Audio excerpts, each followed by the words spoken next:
The transportation sector is responsible for roughly a quarter of global emissions. That is simply a fact.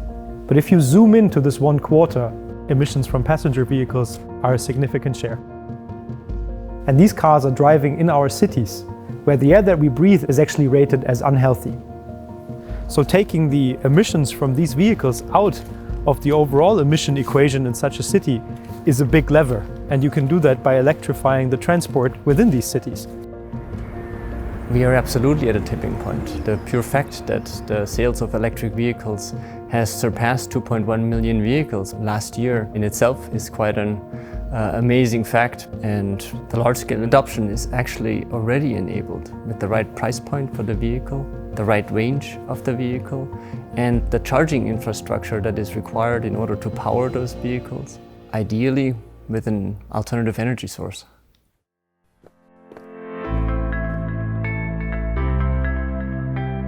The advancements in the electric vehicle market were to a large degree made possible through radical innovation. And when Danfoss and ZF decided to partner up for e-mobility solutions, we jointly wanted to accelerate the transformation of the automotive industry. We know that doing business with one another works quite well and brings about innovation for us, but also for our customers. So partnering with Danfoss in 2019 was a logical step for us to further drive innovation at the intersection between power modules, inverters, and then full ZF drivetrain systems. The role of the power module in an electrified vehicle is considered the heart of an inverter. And the inverter basically has the function to convert the electrical DC energy that is stored in the battery to an AC energy that drives an AC motor. The power module basically is that switch that turns on and off in order to create that sinusoidal waveform. And the more efficient that conversion happens, the more efficient the power module works, the longer the range of the car.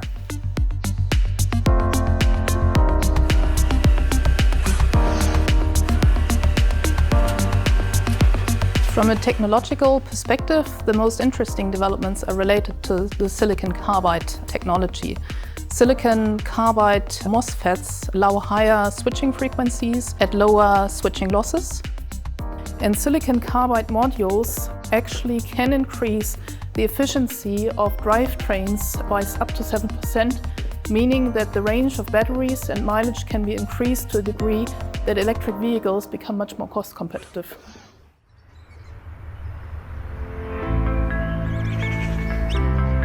If I look at the past 4 years, I think the awareness of society as a whole on climate change and also on carbon emissions has increased significantly. And I think particularly in the aftermath of the corona crisis, the awareness that when we restart our economy, we can do that in a better, in a more sustainable, in a greener way, has become a widely accepted idea. If we look just forward a little bit and we look at the lineup of new electric vehicles coming into the market, there's not a single major OEM in the world that doesn't have a complete lineup of new electrified vehicles in their portfolio. And the current crisis in the context of e-mobility is a real opportunity for us, both from an economical as well as from an environmental point of view. Here we can really reinvent transportation.